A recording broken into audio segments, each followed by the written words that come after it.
أعوذ بالله من الشيطان الرجيم بسم الله الرحمن الرحيم. Assalamualaikum warahmatullahi wabarakatuh. Kisah kelompok orang yang pertama kali minum dari telaga Nabi sallallahu alaihi wasallam. Ma'asyiral muslimin yang dimuliakan Allah Subhanahu wa taala. Di dalam Al-Qur'anul Karim, tepatnya di surah-surah pendek dalam Al-Qur'an, ada 3 surat pendek yang bicara tentang pribadi Nabi sallallahu alaihi wasallam. Pertama, surah Alam Nashrah Laka Sadrak. Kemudian bicara tentang pribadi Rasul yang kedua adalah surah Ad-Duha. Dan yang ketiga surah Al-Kautsar. 3 surat ini bicara tentang Rasul sallallahu alaihi wasallam. Lah dalam suratul Kautsar Allah Subhanahu wa taala berfirman, "Inna a'tayna kal kautsar." Sesungguhnya kami wahai Muhammad telah memberikan kepadamu Al-Kautsar, kenikmatan yang banyak. Dan para ahli tafsir mengatakan bahwa yang dimaksud Al-Kautsar, kenikmatan yang banyak, di sini artinya telaga yang akan diberikan kepada Nabi sallallahu alaihi wasallam yang namanya Al-Kautsar. Dan setiap nabi itu diberikan telaga, dan itu berdasarkan hadis Nabi sallallahu alaihi wasallam, likullin nabi haudun. Setiap nabi itu diberikan telaga, dan telaga yang paling besar dan paling mulia adalah telaga yang diberikan Allah kepada Rasulnya. Dan nama telaga itu disebut Al-Kautsar. Adapun letak telaga Al-Kautsar ada di sorga, cuman alirannya sampai ke padang mahsyar. Sebagian ulama mengatakan bahwa ketika manusia dikumpulkan di padang mahsyar, saat mereka dibangkitkan dalam tiupan yang kedua Israfil, dan itu hari kebangkitan, maka manusia akan dihadapkan dengan peristiwa-peristiwa yang melelahkan, mulai daripada berdiri di padang mahsyar, kemudian ada proses hisab, kemudian proses pengambilan catatan, dan proses-proses yang lainnya, sehingga membutuhkan badan yang kuat. Karena kala itu matahari didekatkan 1 mil di atas kepala, sehingga manusia akan kehausan. Maka sebelum peristiwa-peristiwa itu terjadi, maka setiap para nabi akan menunggu umatnya di masing-masing telaganya, termasuk Nabi sallallahu alaihi wasallam. Maka umat Nabi sallallahu alaihi wasallam akan datang ke telaga Rasul, kemudian akan minum dari telaga itu. Dan Rasul sallallahu alaihi wasallam menggambarkan, man syariba minha lam yadma abada. Barang siapa yang minum dari telaga itu, maka dia tidak akan haus selamanya, walaupun matahari di atas kepala. Artinya ini kenikmatan yang luar biasa. Lah di antara umat Nabi sallallahu alaihi wasallam yang pertama kali minum,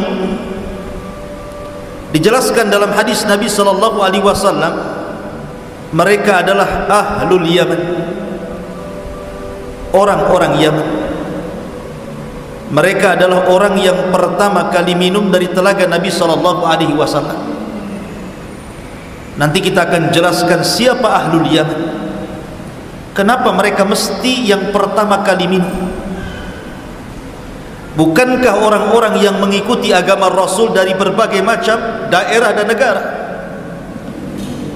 Kita lihat hari ini Islam menyebar di mana-mana. Tapi kenapa pula Ahlul Yaman, penduduk Yaman yang pertama kali minum dari telaga Rasul?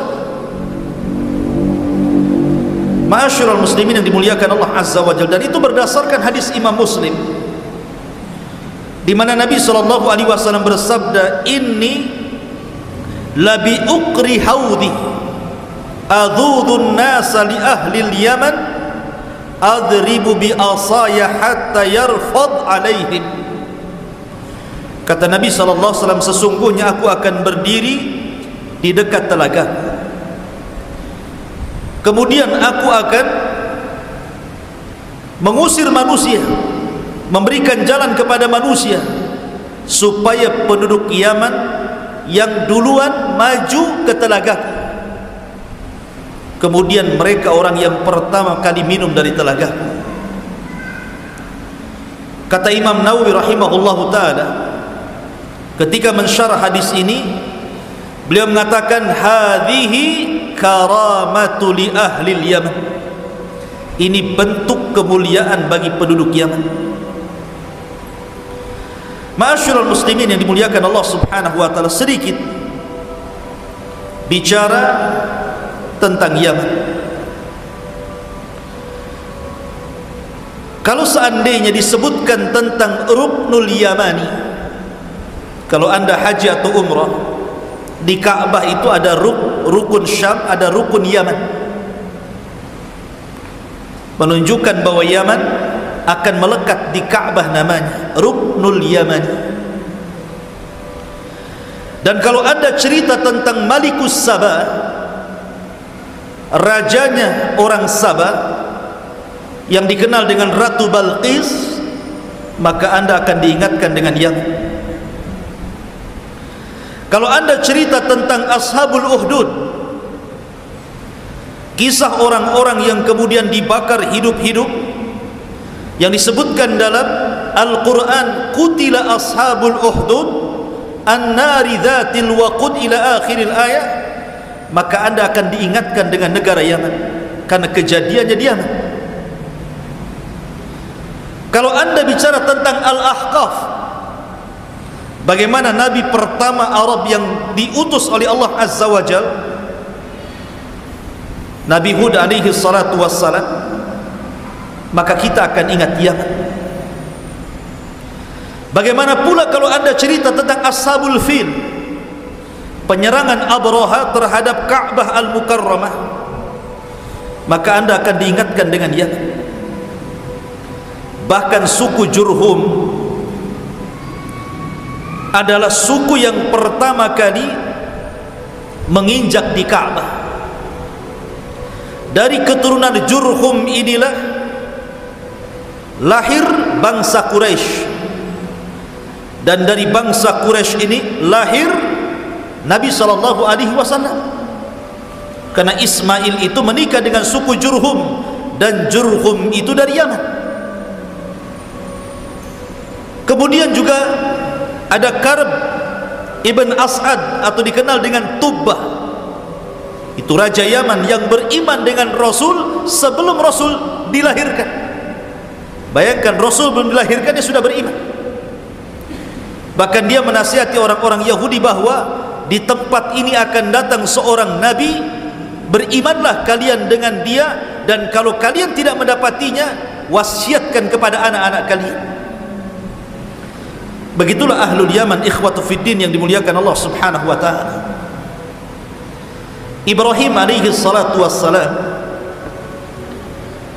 ketika diperintahkan Allah untuk mengumandangkan haji setelah beliau meninggikan Ka'bah bersama Ismail, jadi Ka'bah sudah selesai dibangun Ibrahim, maka Ibrahim alaihi salatu wassalam menyeru manusia untuk haji ke Ka'bah.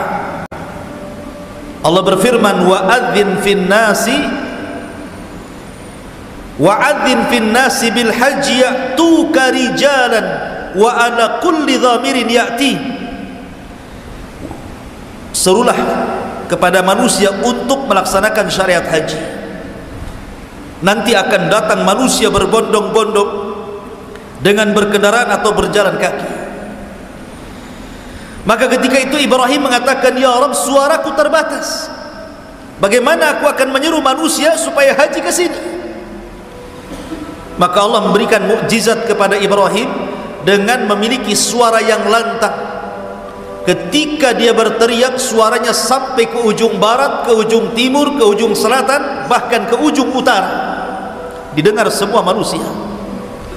Dan yang pertama kali mengijabah seruan Ibrahim untuk haji adalah ahlul Yaman, penduduk Yaman. Luar biasa. Itu di zaman Nabi Ibrahim itu. Ma'asyiral muslimin yang dimuliakan Allah Subhanahu wa taala. Bahkan ketika Allah Subhanahu wa taala berfirman di dalam Al-Qur'anul Karim, ya ayyuhalladzina amanu man yartad minkum an dinihi fasawfa ya'tillahu biqaumin yuhibbuhum wa yuhibbunah adillatin 'alal mu'minin a'izzatin 'alal kafirin yujahiduna fi sabilillahi wa la yakhafuna lawmata la'im dzalika fadlullahi yu'tihi man yasha wallahu wasi'un 'alim. Surah Al-Maidah ayat 54. Wahai orang-orang yang beriman, barang siapa yang murtad di antara kalian dari agamanya, maka Allah akan mendatangkan sebuah kaum yang Allah cinta kepada mereka dan mereka pun cinta kepada Allah. Kalau kalian murtad gak apa-apa, akan datang kepada kalian sebuah kaum yang Allah cinta kepada kaum itu dan kaum itu cinta kepada Allah. Mereka sangat lembut dengan orang-orang yang beriman, tapi sangat keras dengan orang-orang kafir. Mereka berjihad di jalan Allah, tidak takut dengan celaan manusia. Dan itulah kelebihan yang Allah berikan kepada siapa yang dikehendaki, dan Allah maha luas rizkinya lagi maha mengetahui. Ketika ayat ini turun, Nabi SAW ketika itu berkumpul di hadapan para sahabat. Di antara sekian para sahabat itu ada seseorang yang namanya Abu Musa al-Ash'ari. Dan Abu Musa al-Ash'ari itu orang Yaman, kabilahnya disebut Ash'ariyun. Maka Nabi SAW mengisyaratkan bahwa ayat ini, kata Nabi SAW, ayat ini diberikan kepada kaumnya orang ini. Maksudnya kaumnya Abu Musa al-Ash'ari, orang Yaman. Jadi kalau seandainya kalian orang-orang Mekah murtad dari agama kalian, tidak ada masalah. Akan datang orang-orang Yaman, seolah-olah Rasul mengatakan seperti itu, yang akan menggantikan kalian. Allah cinta dengan mereka dan mereka cinta dengan Allah. Dan ketika turun surah Idza Jaa Nasrullahi wal Fath wa ra'aitan nas yadkhuluna fi dinillahi afwaja fasabbih bihamdi rabbika wastaghfir, apabila datang pertolongan dalam peperangan dan juga pembebasan kota Makkah, engkau lihat manusia berduyun-duyun, berbondong-bondong datang masuk ke agama Rasul. Kata Nabi SAW, mereka adalah ahlul Yaman, orang yang pertama kali datang kepada Rasul untuk mengislamkan diri-diri mereka. Kabilah demi kabilah didahului oleh ahlul Yaman sebelum kabilah-kabilah Arab yang lainnya. Dari sini ma'asyiral muslimin yang dimuliakan Allah Azza wa Jalla, wajar kalau Rasul mengatakan atakum ahlul Yaman hum araqqu quluban, al-imanu yamanin, al-fiqhu yamanin, al-hikmatu yamaniyah. Kata Rasul, telah datang kepada kalian penduduk Yaman, hati mereka lembut, iman ada di Yaman, kecerdasan ada di Yaman, dan hikmah kelembutan itu ada di Yaman. Makanya orang Yaman mudah untuk masuk Islam di zaman Nabi sallallahu alaihi wasallam. Baik, kita akan cerita kenapa Nabi sallallahu alaihi wasallam mengatakan kepada kita tentang orang yang pertama kali meminum dari telaga Rasul adalah penduduk Yaman. Diisyaratkan kepada siapa? Diisyaratkan kepada dua kabilah Yaman, pertama Khazraj dan yang kedua Aus. Dua kabilah Khazraj dan Aus. Siapa Khazraj dan Aus ini? Dahulu ketika Yaman, jauh sebelum Nabi SAW dilahirkan, terjadi musibah besar dengan pecahnya sebuah bendungan yang ada di Ma'rib, yang disebut dengan Saddu Ma'rib namanya. Kebetulan saya pernah belajar di Ma'rib, jadi tahu bendungannya itu. Jadi bendungan itu pernah hancur. Terjadilah banjir bandang yang besar, akhirnya meluluntakkan hampir daerah-daerah, desa-desa, bahkan seluruh pertanian, seluruh rumah-rumah hancur lebur, sehingga banyak orang yang meninggal. Lah orang-orang yang selamat, akhirnya mereka kelaparan. Mereka harus mencari tempat baru untuk penghidupan mereka. Dari situlah maka datanglah dua kabilah. Mereka mencari tempat untuk menggantikan tempat yang sudah luluh lantah itu. Maka hijrahlah meminta suaka ke negeri yang disebut dengan Yathrib, yang belakangan disebut Madinah. Maka ketika kabilah Khazraj dan Aus sampai di Yathrib, kemudian turun-temurun, akhirnya kemudian mereka memiliki tempat yang layak di situ beranak pinak. Tetapi Allah takdirkan dua kabilah ini tidak pernah akur, selalu berperang, padahal mereka satu kakek dan buyut. Sampai akhirnya kemudian Allah Subhanahu wa taala takdirkan Rasul diizinkan untuk hijrah dari Mekkah ke Madinah, ke Yathrib. Maka Nabi SAW berhasil kemudian menyatukan dua kabilah besar ini dari kabilah Yaman, Khazraj dan Aus. Akhirnya Allah Subhanahu wa taala firmankan, "Udzkuru ni'matallahi 'alaikum idz kuntum a'daan fa'alafa baina qulubikum." Ingatlah nikmat Allah yang Allah anugerahkan kepada kalian. Dulu kalian bermusuhan di situ, kemudian Allah lembutkan hati-hati kalian. Akhirnya dua kabilah ini semuanya masuk ke dalam Islam dan mereka disebut Al-Ansar. Ada Muhajirin, ada Ansar. Ansar inilah terdiri dari dua kabilah Khazraj dan Aus. Kemudian lanjut cerita, ma'asyiral muslimin yang dimuliakan Allah Azza wa Jalla. Nabi SAW ketika di Mekkah kita tahu dakwahnya didustakan. Ketika ke Madinah dibenarkan pula oleh orang-orang Madinah. Ketika di Mekkah Nabi SAW dihinakan. Ketika datang ke Madinah Rasul dimuliakan. Ketika di Mekkah Nabi SAW diusir. Ketika datang ke Madinah Nabi SAW justru dilindungi, disayangi, dan berusaha untuk dibela dan ditolong.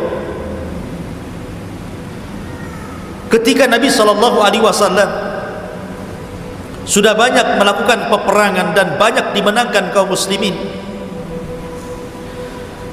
bahkan Allah Subhanahu wa taala firmankan, "Idza jaa nasrullahi wal fath." Apabila datang pertolongan Allah di berbagai macam peperangan, terutama di Badar, wal fath, dan juga pembebasan kota Mekah, ketika itu manusia sudah banyak masuk Islam. Disitulah Nabi SAW di puncak karirnya seorang Nabi, berhasil mengislamkan ribuan manusia. Hanya tempo sesingkat-singkatnya, karena usia dakwah Rasul itu hanya 23 tahun saja. 13 tahun di kota Mekah dan 10 tahun di kota Madinah. Ketika Nabi SAW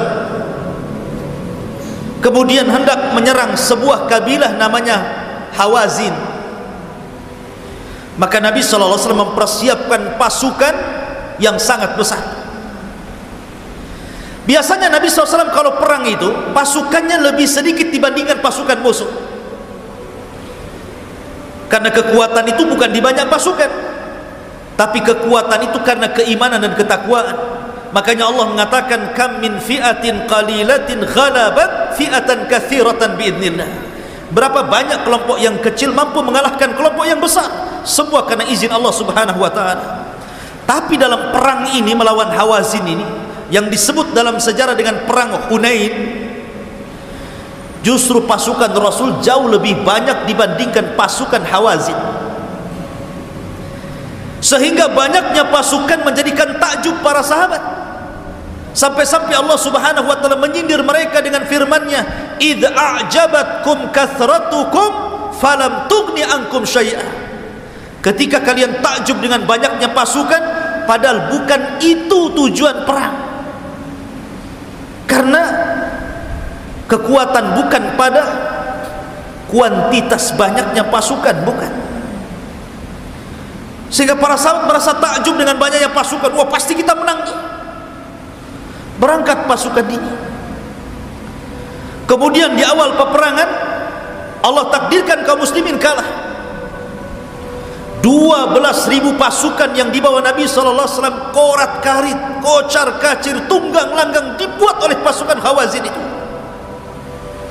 Sampai-sampai Nabi SAW terkurung dalam pasukan, dengan sebagian kecil para sahabatnya terkepung oleh orang-orang musyrik, dan hampir Rasulullah SAW mengalami kecelakaan.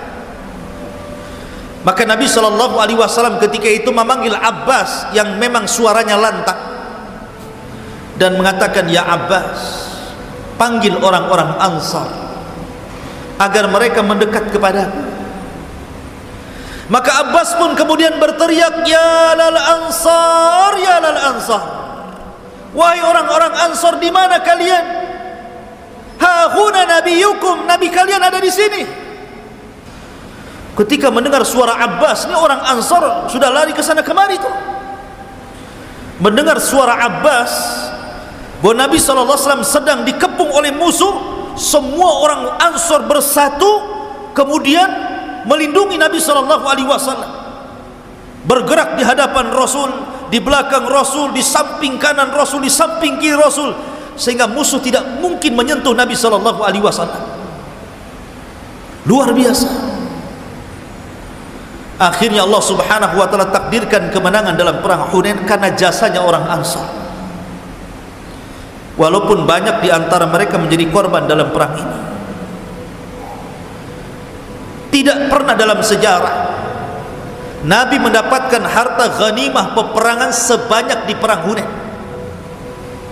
Ia dapat harta perang di perang-perang lainnya, tapi tidak sebanyak ketika melawan Hawazin.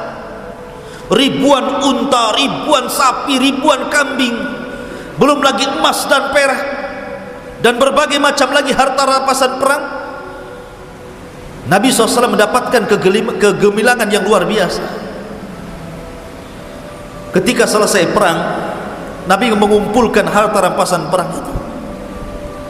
Rupanya Nabi SAW justru membagi-bagi harta rampasan perang itu kepada tokoh-tokoh Quraisy yang baru masuk Islam, seperti Abi Sufyan yang dulunya sangat memusuhi Rasul, dikasihnya 300 ekor unta.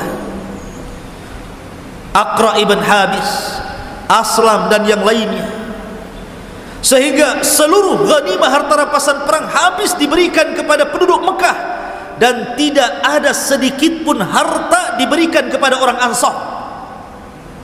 Bayangkan, yang melindungi Rasul dalam perang itu orang Ansar, yang memenangkan perang itu orang Ansar. Ketika pembagian ghanimah, orang Ansar tidak dapat sedikit pun di situ. Manusiawi. Orang-orang Ansar pun membicarakan tentang Rasul SAW. Tapi orang Ansor itu adabnya luar biasa, akhlaknya luar biasa. Mereka tidak mencela Rasul. Mereka hanya mengatakan yaghfirullahu li Rasulillah, semoga Allah Subhanahu wa taala mengampuni Rasul sallallahu alaihi wasallam. Bagaimana mungkin kami yang berperang, darah-darah kami yang bercucuran, kami yang memenangkan peperangan, ketika pembagian ghanimah kenapa mereka yang mendapatkan ghanimah sementara kami tidak? Maka kemudian mereka pun mengutus pimpinan mereka Sa'd bin Ubadah untuk menanyakan perkara ini. Datanglah Sa'd ibn Ubadah kepada Nabi sallallahu alaihi wasallam, kemudian mengatakan, ya Rasulullah, mungkin telah sampai kabar kepadamu apa yang dirasakan oleh kaumku Ansar. Maka kemudian kata Nabi SAW kepada Sa'ad ibn Ubadah, ya Sa'ad, aina anta min qaumika? Kalau begitu bagaimana pendapatmu tentang kaummu, orang-orang Ansar itu? Maka Sa'ad bin Ubadah mengatakan, ya Rasulullah, innama ana illam ru'un min qaumi, sesungguhnya saya ini sama dengan kaumku Rasul.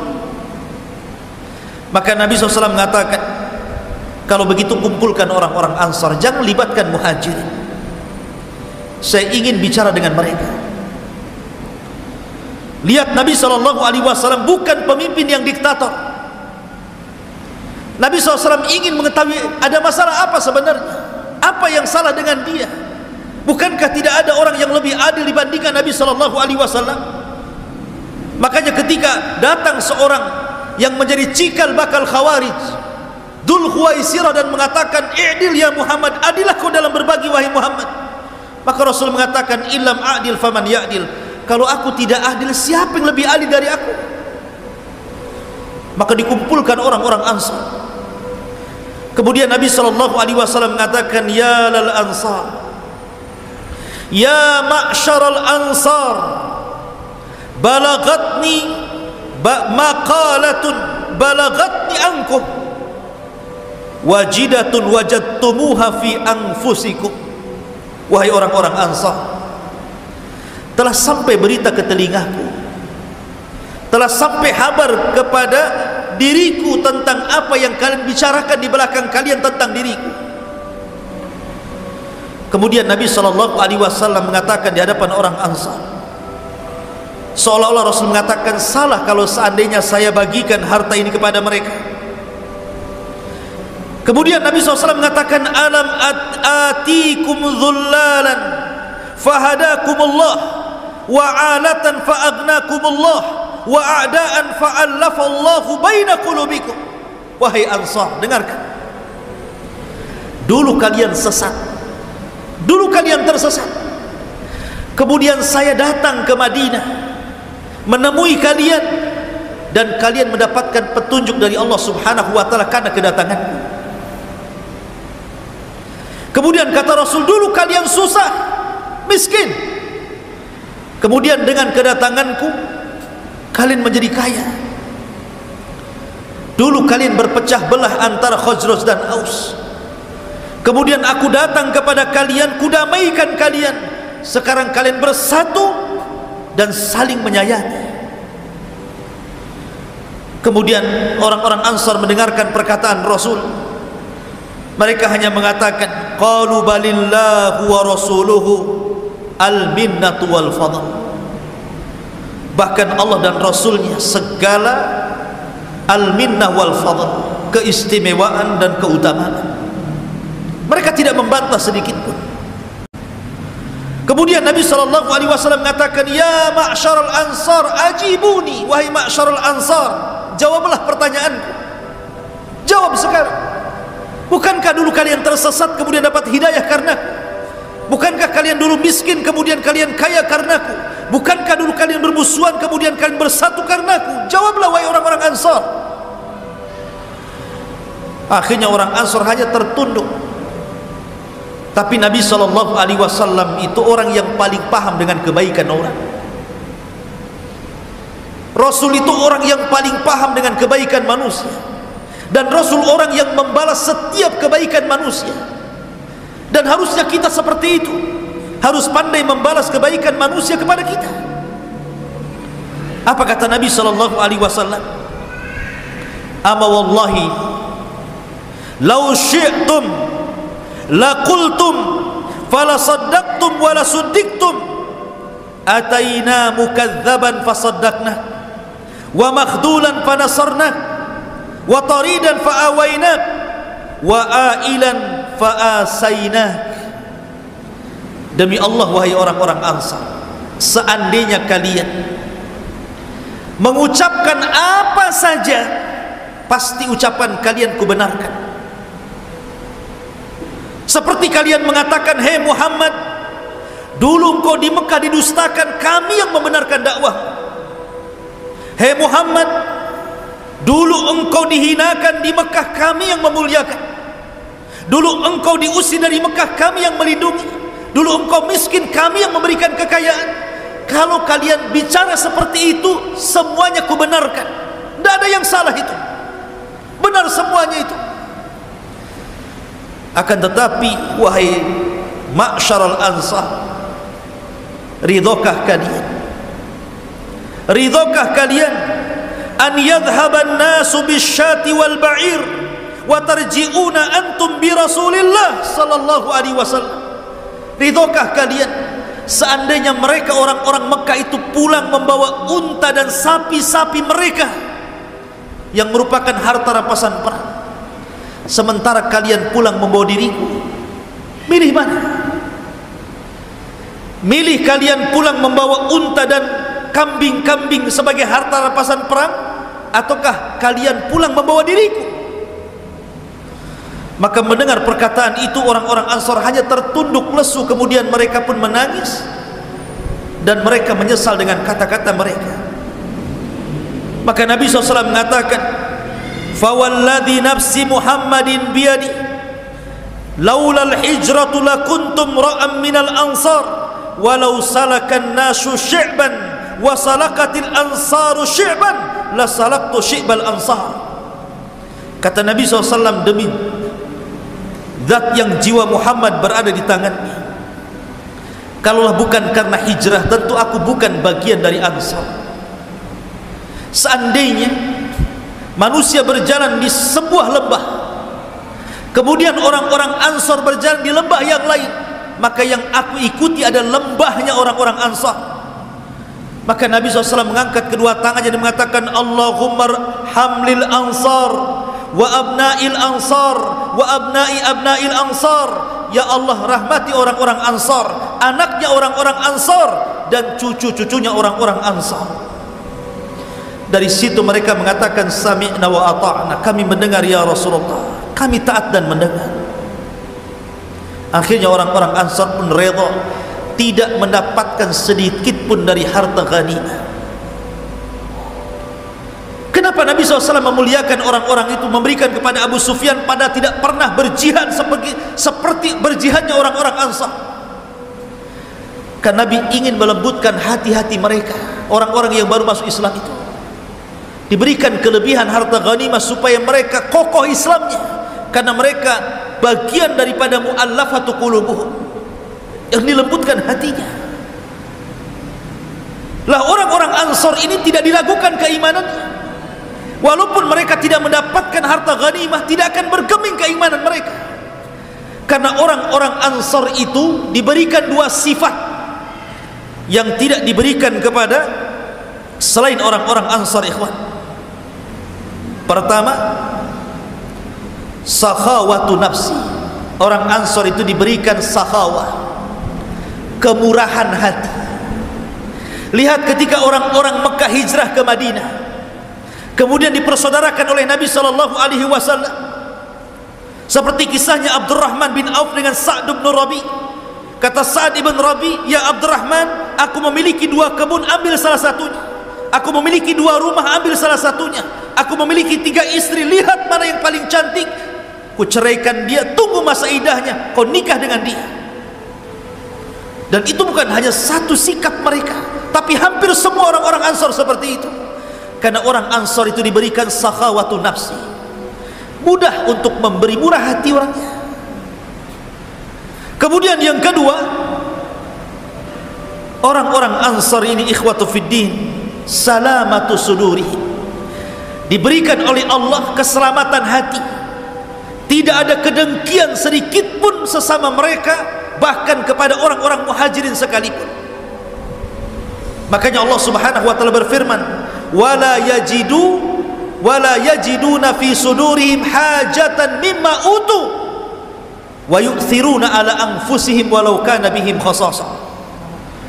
Dan tidak ada dalam hati mereka sedikit pun perasaan menyesal apa yang mereka berikan kepada orang-orang muhajirin. Bahkan mereka lebih mendahulukan orang lain walaupun mereka susah. Itulah cirinya orang Ansar. Makanya wajar kalau orang-orang Ansar, mereka orang yang paling kuat imannya. Kalau kita melihat sejarah kekhilafahan Khulafaur Rasyidin, semua dipegang oleh orang-orang Mekah, orang-orang muhajirin. Nabi SAW orang Mekah, meninggal Nabi SAW dipimpin oleh Abu Bakar, orang Mekah. Kemudian Abu Bakar meninggal dipimpin oleh Umar, orang Mekah muhajirin. Umar meninggal dipimpin oleh Ali, oleh Utsman, orang Mekah muhajirin. Utsman meninggal dipimpin Ali, juga orang-orang muhajirin. Ali meninggal dipimpin Husain, orang Mekah. Husain meninggal dipimpin Muawiyah bin Abi Sufyan, raja pertama yang mengasas daulah Umayyah, dan mereka orang-orang muhajirin. Daulah Umayyah runtuh, kemudian datang daulah Abbasiyah, keturunan Abbas bin Abdul Muttalib. Mereka adalah orang Mekah. Ketika daulah Abbasiyah runtuh, datang daulah Utsmaniyah, mereka orang Mekah. Tidak ada satupun orang Ansar yang menjadi pemimpin negara. Tidak ada. Mereka tidak diberikan kekuasaan sedikit pun, tidak memiliki kekhilafahan sedikit pun, karena mereka tidak ingin itu. Bayangkan, Allah uji orang-orang Ansar, tidak diberikan bagian dari dunia sedikit pun, semua diberikan kepada orang-orang muhajirin. Sejak Rasul, Abu Bakar, Umar, Utsman, Ali, Hasan, Muawiyah, dan begitu seterusnya. Tetap saja kondisi orang Ansar itu susah. Bahkan Nabi SAW pernah mengatakan, satakunu min ba'di, satakunu atharatu min ba'di. Hai orang-orang Ansar, kelak akan datang kepada kalian sebuah zaman di mana yang memimpin kalian itu zalim, merampas hak-hak kalian. Seolah-olah Rasul tahu kenapa, karena orang Ansar tidak mungkin jadi penguasa. Maka Rasul mengatakan akan datang zamannya di mana para penguasa kalian akan zalim kepada kalian. Lihat apa yang dikatakan orang Ansar. Orang-orang Ansar mengatakan, ya Rasul, kalau begitu apa yang harus kami lakukan saat itu? Maka Nabi SAW mengatakan, isbiru, sabar kalian. Isbiru hatta talqauni inda haudi, sampai kelak kalian menemuiku di telagaku. Sabarlah kalian, karena kelak kalian akan menemui di telagaku. Seolah-olah Nabi SAW, tidak masalah kalian tidak mendapatkan bagian di dunia sedikit pun, tapi di akhirat kalian yang akan pertama menikmati telagaku, kata Nabi SAW. Itulah orang-orang Ansar. Dan orang-orang Ansar itu dari Yaman, karena kabilah Khazraj dan Aus adalah dua kabilah yang berasal dari Yaman. Ma'asyiral muslimin yang dimuliakan Allah Subhanahu wa taala. Makanya kalau kita melihat orang-orang Ansar dijadikan rujukan dalam beragama. Di dalam Al-Quran, dalam surah At-Taubah, Allah mengatakan as-sabiqunal awwalun minal muhajirin wal ansar. As-sabiqunal awwalun minal muhajirin wal ansar. Orang yang as-sabiq, yang mula-mula, orang yang awal-awal, siapa mereka? Pertama muhajirin, yang kedua ansar. Kemudian Allah mengatakan apa? walladzina taba'uhum bi ihsan, dan orang yang mengikuti mereka, maksudnya Muhajirin dan Ansar, dengan baik. Lihat, Allah mengatakan seolah-olah ketika Allah mengatakan walladzina taba'uhum bi ihsan, bahwa agama ini diambil dari Muhajirin dan juga dari Ansar, karena kedua kelompok ini adalah talamid Rasulullah, murid-murid Rasulullah, dekat dengan Rasulullah. Makanya kalimat Ansar itu kalimat syar'i, karena dicantumkan dalam Al-Quran dan dicantumkan dalam hadis Rasul, hubbul ansar minal iman, mencintai Ansar itu bagian daripada iman. Dan banyak ditorehkan sejarah-sejarah sahabat Rasul dari Ansar yang banyak berjasa dalam Islam. Di sana ada Sa'd bin Mu'adz, orang yang paling berjasa dalam Islam. Sa'd bin Mu'adz ini pemimpin Aus, yang sebab keislamannya satu kabilah masuk Islam. Ketika perang Khandaq, tiba-tiba dia terkena panah. Sebab kena panahnya itulah akhirnya dia meninggal dunia. Kata Nabi SAW, di hari Sa'd bin Mu'adz meninggal dunia, bergegar arsy Allah Subhanahu wa ta'ala. Bayangkan arsy Allah, makhluk yang sangat besar, bisa bergetar gara-gara kematian Sa'd ini, karena senangnya untuk menyambut ruh Sa'd yang naik ke langit, sehingga arsy itu bergetar dan bergegar, dan para malaikat senang dengan kedatangan ruhnya Sa'd. Dan Nabi SAW selalu menyebut-nyebut namanya, sampai-sampai kata Rasul, setiap orang yang masuk kuburan itu pasti ada himpitan. Kalau ada orang yang selamat dari himpitan kuburan, tentu yang selamat adalah Sa'd ibn Mu'adz. Tapi rupanya dia pun tidak selamat dari himpitan kubur. Apa maksudnya? Orang yang masuk kuburan itu pasti akan ada himpitan kubur. Saya, Anda, siapapun, hatta sahabat Rasul. Tapi perbedaannya, kalau orang-orang kafir dihimpit kuburan, maka akan meremukkan seluruh tulang dan otot-ototnya. Tetapi kalau orang-orang yang beriman dihimpit oleh tanah kuburan, maka kita tercipta dari tanah dan akan kembali ke tanah, dan tanah itu bimanzilatil alal ibni, seolah-olah ibu yang sedang memeluk anaknya. Jadi bumi itu walaupun menghimpit orang-orang yang beriman, tapi himpitan kasih sayang. Tapi kata Rasul mengatakan, kalau ada orang yang selamat dari himpitan kubur, maka Sa'dlah orangnya. Rasul tidak menyebutkan Abu Bakar orangnya, Rasul tidak menyebutkan Umar, Utsman, Ali, ataupun orang-orang Muhajirin lainnya. Menunjukkan apa? Bahwa Sa'd ini memiliki keistimewaan, dan dia adalah penguasa Aus, dari kabilah Aus, dari Ansar Nabi SAW. Kemudian di sana ada Hassan ibn Thabit, yang Allah berikan usia panjang 120 tahun, 60 tahun di masa jahiliyah, 60 tahun di masa Islam. Hassan ibn Thabit itu, dan dia seorang penyair. Dan ketika itu seorang penyair, kalau zaman sekarang ini pemilik televisi, pemilik media, karena syair di zaman itu sama dengan media, bisa membangkitkan orang semangat jihad, bisa membangkitkan orang untuk perang, bisa menjadikan orang bermusuhan. Syair di zaman itu seperti itu. Dan Rasul sangat bangga dengan Hassan ibn Thabit. Ma'asyiral muslimin yang dimuliakan Allah Azza wa Jalla, dan dia penyair dari Ansar. Kemudian di sana ada Ubay bin Ka'ab. Siapa yang tidak kenal Ubay bin Ka'ab? Allah anugerahkan Al-Quran di dadanya, sampai-sampai Rasul pernah mengatakan, ya Ubay, innallaha amarani an aqra alaika surah lam yakunil ladzina kafar.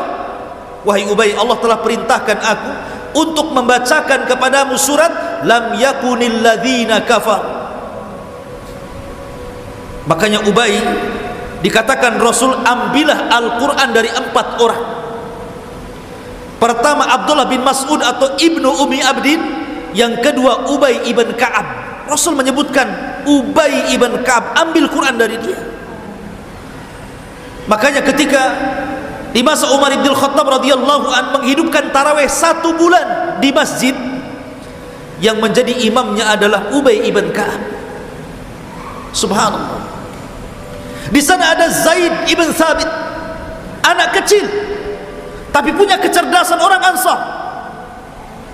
Karena memiliki kecerdasan, maka Nabi SAW mengambil Zaid ibn Thabit untuk menjadi sekretarisnya, dan dia mampu menghafal bahasa-bahasa di luar dari bahasa Arab. Bahkan ketika Rasul mengatakan, ya Zaid, pelajari bahasa Yahudi, tidak sampai 1 bulan dia sanggup bicara bahasa Yahudi. Zaid ibn Thabit dari Ansar. Ma'asyiral muslimin yang dimuliakan Allah Azza wa Jalla. Di sana ada Abdullah ibn Haram, orang yang sudah tua tetapi semangat jihadnya luar biasa. Dan banyak lagi ikhwatu fiddin, sahabat-sahabat Ansar yang menorehkan sebuah jasa besar dalam Islam. Wajar kalau seandainya Nabi SAW mengatakan bahwa mereka adalah orang yang pertama kali minum dari telaga Rasul SAW. Mereka ahlul Yaman. Dari sini ma'asyiral muslimin, kita tahu bahwa pentingnya kita mengenal sejarah, supaya kita bisa memuliakan para sahabat Nabi SAW. Karena mencintai para sahabat Rasul adalah bagian daripada ibadah.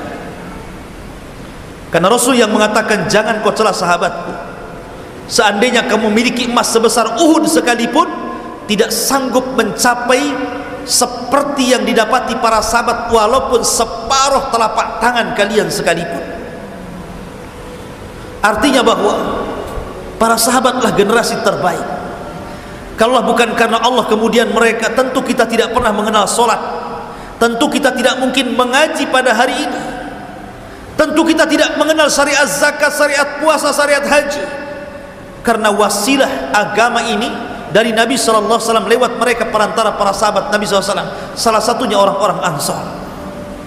Oleh karena itulah maka wajar kalau seandainya Allah Subhanahu wa taala firmankan, radhiyallahu anhum wa radu'an, semoga Allah meridhai mereka dan mereka pun sangat meridhai Allah Subhanahu wa taala.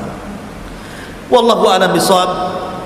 Ini diantara kisah kelompok yang pertama kali minum dari telaga Nabi SAW.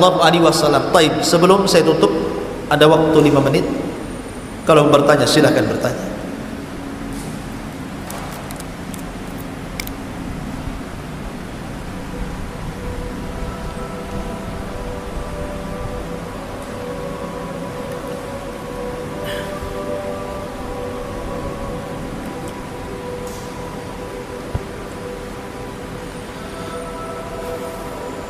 Tidak ada.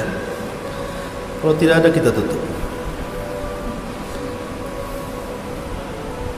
Baik. Antum ngomong apa nggak dengar? Ada mic-nya. Rusak ya. Maju sini, maju sini.